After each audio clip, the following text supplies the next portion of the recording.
ازيكم عاملين ايه؟ يا رب تكونوا بخير. معاكم هند احمد على قناه حياتك احلى من هند محمد. هعمل معاكم النهارده خلطه المحشي باسهل واسهل طريقه. ركزوا معايا كده في المقادير ومشوا معايا خطوه بخطوه. المقادير دي يا جماعه على كيلو من الرز. يعني هستخدم على المقادير دي كيلو من الرز. هحتاج ربع كيلو من البصل الاحمر او الابيض حسب المتواجد عندك. فلفلايه رومي حمراء وسط. فلفلايه رومي خضراء وسط. جزرتين وسط. كيلو من الطماطم. ويفضل ان الطماطم تكون طريه، ما تبقاش طماطم ناشفه. كده مقاديرك قدامك، يلا بينا نبدا في الوصفه. يلا. اول حاجه هقطع كل كميه البصل كده زي ما انتم شايفين، تمام. بعد كده احطها في الكبه وابتدي بقى ايه اضرب البصل في الكبه. فرمت البصل في الكبه فرم ناعم كده زي ما انتم شايفين. في حله على النار من غير ولا ماده دهنيه نهائي هنزل بمعلقه كبيره من السكر. نزلت بمعلقه كبيره من السكر. اول لما السكر يتكرمل هنزل بالبصل اللي انا ضربته في الكبه. كده البصل اتكرمل معايا، هنزل على طول بالايه بالبصل اللي انا ضربته في الكبه. حطيت البصل، بدي ايه اقلب البصل كده مع السكر المتكرمل لحد لما البصل ايه ياخد لون، يصفر وياخد لون. هجيب الخلاط كده زي ما انتم شايفين، تمام. هضرب كيلو الطماطم، تمام. انا قطعت الطماطم كده قطع زي ما انتم شايفين، وهضرب معاهم بصلتين، وهضرب الجزرتين الوسط، وهضرب فلفلايه رومي حمراء وسط وفلفلايه رومي خضراء وسط. يعني هضرب كل المقادير مع بعض، الطماطم مع الجزر مع بصلتين انا حطاهم زياده، تمام، غير البصل اللي احنا فرمناه في الاول، تمام. الكيلو الطماطم مع جزرتين وسط مع بصلتين انا حطاهم زياده غير اللي انا كنت فرماهم في الاول، تمام. مع الفلفلايه رومي حمراء وسط وفلفلايه خضراء وسط، هضربهم في الخلاط عشان الكميه كبيره زي ما انتم شايفين كده.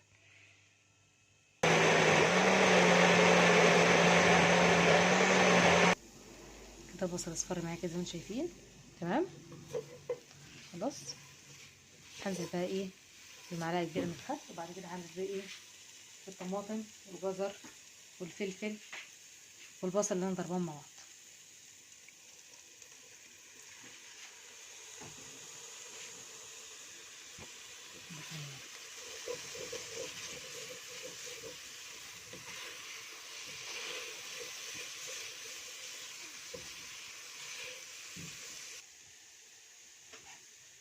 هنزل بالطماطم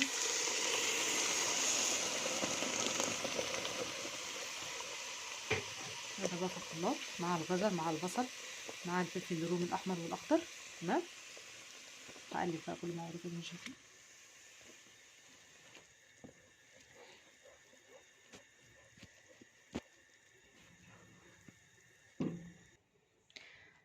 هحط البهارات بتاعتي على الصلصه، تمام.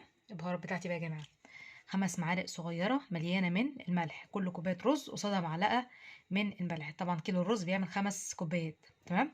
في كل كوبايه رز قصادها معلقه صغيره مليانه من الملح. معلقه صغيره مليانه من الكمون. معلقه صغيره مليانه من الكزبره الناشفه. معلقه صغيره مليانه من بهارات الدجاج ودي اختياري. مرقه الدجاج الفوريه من كنور. نعيد تاني. 5 معالق صغيره مليانين من الملح. معلقه صغيره مليانه من الكمون. معلقه صغيره مليانه من الكزبره. معلقه صغيره مليانه من بهارات الدجاج ودي اختياري. مرقه الدجاج الفوريه من كنور.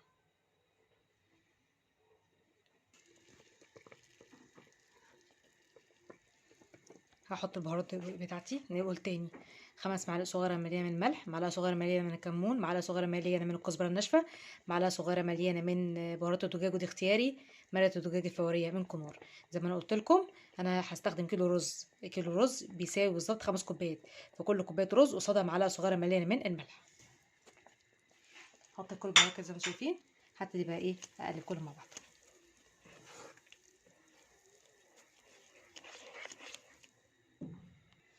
كده قلبت البهارات مع الطماطم، تمام.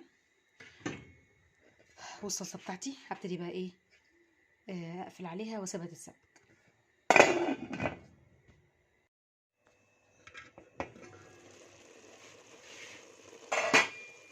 كده الطماطم اتسبكت معايا كده زي ما انتم شايفين. هنزل بقى ايه بنص معلقه صغيره مليانه من الفلفل الاسود، نسيت احطها مع البهارات. نزلت بنص معلقه صغيره مليانه من الفلفل الاسود. اقلبهم مع بعض كده. خلاص كده الصلصه اتسبكت زي ما انتم شايفين كده. هنزل بالايه، هنزل بالرز. نزلت الكيلو من الرز، هبتدي بقى ايه اقلب بقى كله مع بعض. مش كده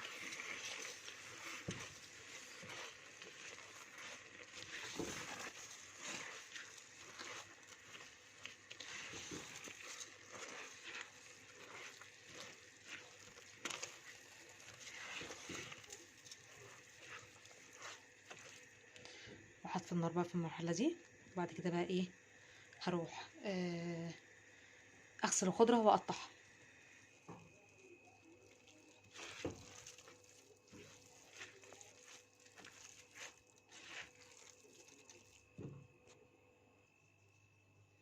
دي الخضره بتاعتي اللي انا هحطها على المحشي. تمام. ربطه شبت، ربطه بقدونس، 2 كزبره. تمام. نعيد تاني: ربطه شبت، ربطه بقدونس، 2 كزبره. الكميه دي يا جماعه هتتحط على كيلو من الرز. تمام. مش اكتر من كده ولا اقل من كده. هبتدي بقى ايه اقطع الخضره بتاعتي. اول حاجه قطفت كل كميه الخضره كده زي ما انتم شايفين، قطفتها كلها. تمام. هبتدي بقى ايه هحطها في مصفى خلاص، واغسلها كويس بالميه. وبعد كده بقى ايه اقطع.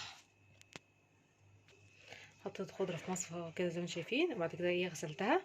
تمام. خلاص. وصفيتها كويس من ميتها. هجيب بقى ايه القطاعه واقطعها عليه.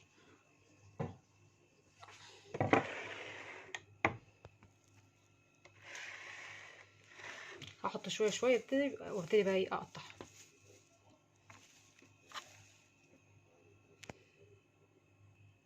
قطعته كده زي ما انتم شايفين. كل ما اقطع جزء يكون جنبي طبق كبير كده زي ما انتم شايفين، هحط فيه ايه الكميه اللي انا قطعتها. قطعت كده كل كميه الخضره كده زي ما انتم شايفين. تمام. قطعتها كده ايه تقطيع ناعم زي ما انتم شايفين كده. على قد ما تقدري لازم الخضره تتقطع تقطيع ايه صغير زي ما انتم شايفين كده. ويكون جنبك طبق كل ما تقطعي كميه تحطي فيها، ده بيسهل عليكي كتير. وتحسي كمان ان المطبخ مش متكركب. هضيفها بقى على الايه على المحشي. ضفتها على خلطه المحشي. ابتدي بقى ايه هقلب كله مع بعضه كده. كده الخلطه جاهزه معانا كده زي ما انتم شايفين. تمام. هحشي بقى بعد كده بقى ايه ارجع لكم.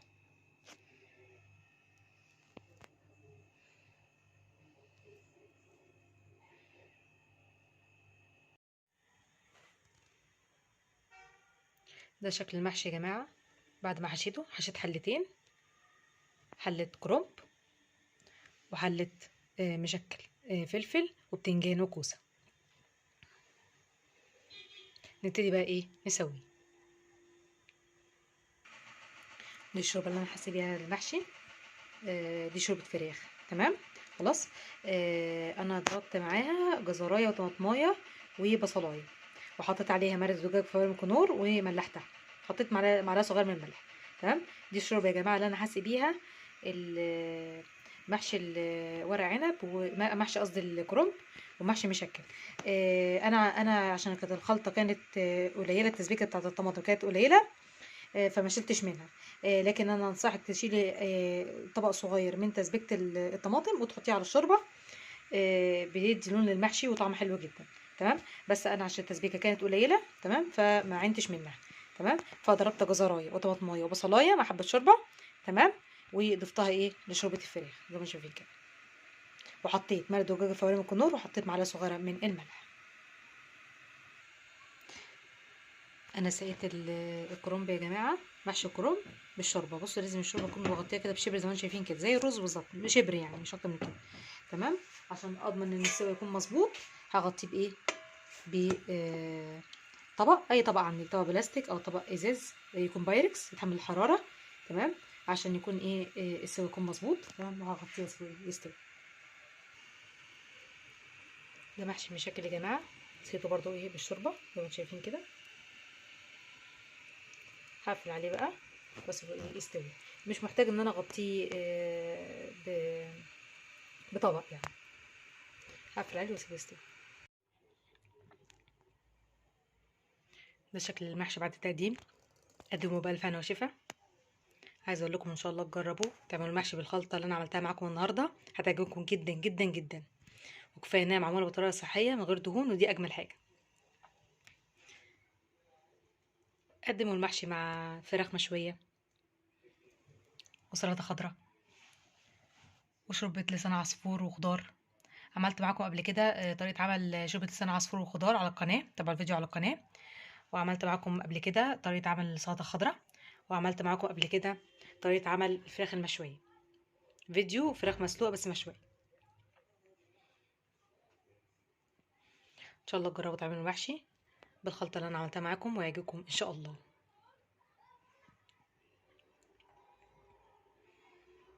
لو عجبك الوصفه لايك واشتراك في القناه، وياريت تدعموني بالاشتراك. والسلام عليكم ورحمه الله وبركاته.